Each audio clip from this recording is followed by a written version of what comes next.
अगर आपने कोई प्रॉपर्टी रेंट पे दी हुई है तो टैक्स जमा करवाने से पहले 7 तरह के जो एक्सपेंस हैं वो आप माइनस कर सकते हैं। उसके बाद जो अमाउंट आएगी उसके ऊपर आपने टैक्स पे करना है। तो 7 तरह के कौन कौन से जो टैक्सेस हैं वो हम माइनस कर सकते हैं, किस तरीके से कर सकते हैं और उसके ऊपर क्या लिमिट है। आज के इस छोटे से टॉपिक के अंदर हम इसको स्टडी करेंगे। आप देख रहे हैं प्रैक्टिकल लर्निंग, उसमें हूँ फ़हीम महबूब। वापस आते हैं टॉपिक के ऊपर। तो रेंटल प्रॉपर्टी के हवाले से ये डिस्कशन है कि प्रॉपर्टी के ऊपर आपको पता है कि पिछले 2 सालों से जो टैक्स है वो नॉर्मल टैक्स में हम आ गए। इससे पहले ये होता था कि सेक्शन 155 की जो विदहोल्डिंग थी उसके मुताबिक हम टैक्स पे करते थे। अब ये हुआ है कि इसको नॉर्मल टैक्स में ट्रांसफ़र कर दिया गया है रेंटल प्रॉपर्टी को, कि जैसे कोई बिजनेसमैन अपनी इनकम के ऊपर टैक्स देता है, इसी तरीके से जो प्रॉपर्टी इनकम है इसको भी बिजनेस की इनकम को ही की तरह ही कंसीडर किया गया है।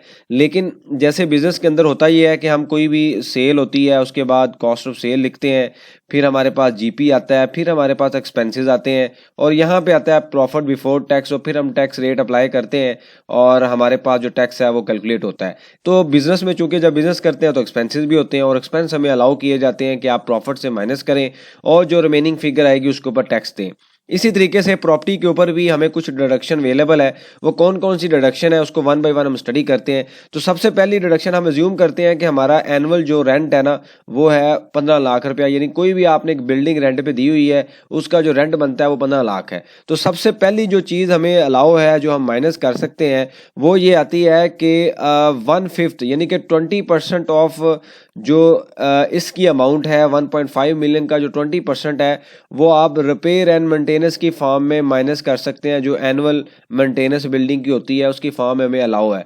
तो हम ये कह सकते हैं कि हमारा टोटल रेंट था 1.5 मिलियन और 20% हमें रिपेयर एंड मेंटेनेंस की फॉर्म में जो फिगर है वो अवेलेबल है, जिसकी फिगर जो कि 20% अगर आप इसका लें तो ये बनती है फिगर 3 लाख रुपया। मतलब 1.5 मिलियन से आप 3 लाख माइनस कर देंगे।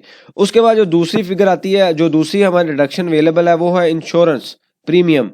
कोई भी बिल्डिंग को इंश्योरेंस करवाते हुए कोई आपने इंश्योरेंस करवाई है, उसके ऊपर कोई प्रीमियम पे किया है, तो वो भी हमें अलाउ है। यानी कि रिपेयर एंड मेंटेनेंस के बाद जो अगली फिगर है वो है इंश्योरेंस की। तो लेट्स से हम ज्यूम करते हैं कि आपने 1 लाख रुपए की इंश्योरेंस कराई है, प्रीमियम पे किया है, तो ये भी आप माइनस कर देंगे।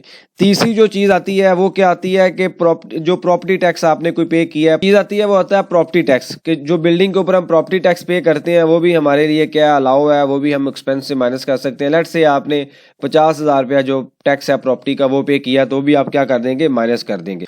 उसके बाद चौथी चीज़ क्या आती है, जो इंटरेस्ट आप कोई पे कर रहे हैं। फॉर एग्जांपल आपने बैंक से लोन लिया और उसके बाद क्या हुआ कि उस लोन से आपने बिल्डिंग परचेज की और बाद में आपको इनकम भी रिसीव हो रही है। तो जो लेट्स से कोई इस तरह का सिनेरियो है, तो जो भी इंटरेस्ट की अमाउंट होगी, फॉर एग्जांपल हम ये कहते हैं कि वो 1 लाख की वो अमाउंट है, तो वो भी आपको अलाउ होगी, ये भी आप क्या कर देंगे, माइनस कर देंगे, अगर आपके पास कोई इस तरह का सिनेरियो है कि आपने लोन लेके बिल्डिंग ली हुई है।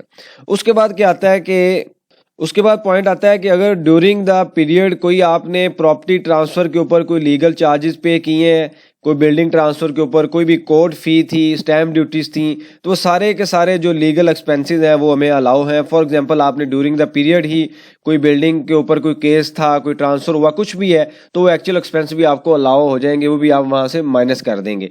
अब ये छठी जो चीज़ है वो ये आती है कि इनके अलावा कोई अगर ऐसा एक्सपेंस है जो यहाँ पे अवेलेबल नहीं है, यहाँ पे डिस्कस हमने नहीं किया, 4% ऑफ रेंट की जो अमाउंट है वो हमें अवेलेबल है, मतलब वो हम माइनस कर सकते हैं। यानी कि 1.5 मिलियन का जो 4% है वो भी हम यहाँ से अदर डिडक्शन के नाम से माइनस कर सकते हैं। अगर इसके अलावा कोई ऐसा एक्सपेंस है जो आप समझते हैं कि हमने इंकर किया है और यहाँ पे अवेलेबल नहीं है, रिपेयर एंड मेंटेनेंस भी नहीं है, इसके अलावा कुछ है, तो वो आप यहाँ पे मेंशन करें और नेट आपके पास जो फिगर आएगी, फॉर एग्जांपल वो फिगर आती है 1 मिलियन की, तो इसके ऊपर हम क्या करेंगे, टैक्स को चार्ज करेंगे।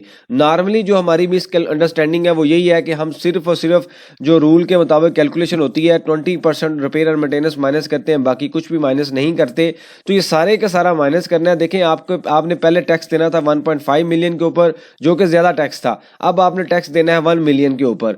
तो हमें जो रूल के मुताबिक बेनिफिट अवेलेबल हैं, जो एग्जम्पशंस अवेलेबल हैं, जो हम एक्सपेंस अलाउेबल हैं, वो तो हमें माइनस करने चाहिए। उसके बाद जो फिगर आएगी उसके ऊपर हमें टैक्स अप्लाई करना चाहिए। लेकिन चूंकि लैक ऑफ अवेयरनेस या कोई भी इस तरह का इशू हो सकता है जिसकी वजह से हम टैक्स या तो ज़्यादा पे कर रहे होते हैं या कम पे कर रहे होते हैं। तो जो भी आपका बिजनेस है, जो जिस चीज़ की भी आप रिटर्न फाइल कर रहे हैं, एटलीस्ट आपको उसकी 100% इन्फॉर्मेशन होनी चाहिए, चाहे आप खुद फाइल कर रहे हैं या किसी से करवा रहे हैं या इवन किसी से भी करवा रहे हैं, तो आपको इतना पता होना चाहिए कि हमारी रिटर्न कहीं गलत फाइल तो नहीं हो रही। तो ये इसमें दोनों का बेनिफिट है, मतलब जो रिटर्न फाइल कर रहा है वो भी सिक्योर है और आपने चूंकि सारा डाटा दिया हुआ है और आप जब डबल चेक कर लेंगे तो कोई भी इस तरह का मसला होगा तो रिटर्न फाइल करने से पहले आप उसको देख सकेंगे। तो ये कुछ इस तरह की अंडरस्टैंडिंग थी। अब ये जो फिगर आएगी इसके ऊपर अब क्या होगा कि आप बिजनेस स्लैब रेट अप्लाई कर देंगे, जो इंडिविजुअल और एओपी के रेट है उसके मुताबिक जो है टैक्स हम पे कर देंगे।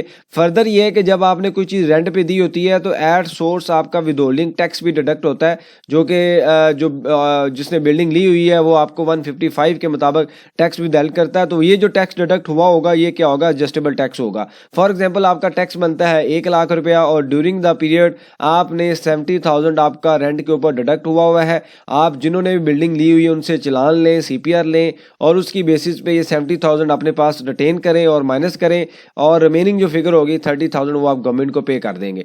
तो ये कुछ एग्जाम्पशंस थी जो हमने 6-7 तरह की चीज़ें डिफरेंट डिस्कस की हैं। तो प्रॉपर्टी की रिटर्न फाइल करते हुए, टैक्स जमा करवाते हुए आपके जहन में ये कॉन्सेप्ट होना चाहिए। अगर इस तरीके से आप इसको एनालिसिस नहीं करेंगे, वैल्यूएट नहीं करेंगे, या तो आप टैक्स ज़्यादा पे कर रहे होंगे या कम पे कर रहे होंगे, दोनों सिचुएशन में आपका लॉस है। ज़्यादा पे करेंगे ऑब्वियसली गवर्नमेंट को बेनिफिट होगा, आपका जो टैक्स है वो ज़्यादा आपने पे कर दिया है, कैश फ्लो इम्पैक्ट होंगे। लेकिन अगर कम पे कर रहे हैं तो ऑब्वियसली गवर्नमेंट जो है वो आपसे डिमांड करेगी कि आपका टैक्स ज़्यादा बनता है और आपने कम पे किया है। तो रिटर्न से रिलेटेड ये छोटा सा एक पॉइंट था जो आपको पता होना चाहिए। और जब आप बिल्डिंग रेंट पे दे रहे हो उस टाइम भी आपको पता होना चाहिए, ताकि ये सारे के सारे जो एक्सपेंसेस हैं वो ड्यूरिंग द पीरियड आप उसको रिटेन करें, उसका एविडेंस रखें और उस रिटर्न में एनुअल उसको फाइल कर सकें। कोई सजेशन हो, क्वेश्चन हो, आप मेंशन कीजिए, उसके ऊपर हम डिस्कशन करेंगे ताकि जो लर्निंग का प्रोसेस है कंटिन्यू रहे। थैंक यू वेरी मच, जज़ाकल्लाह।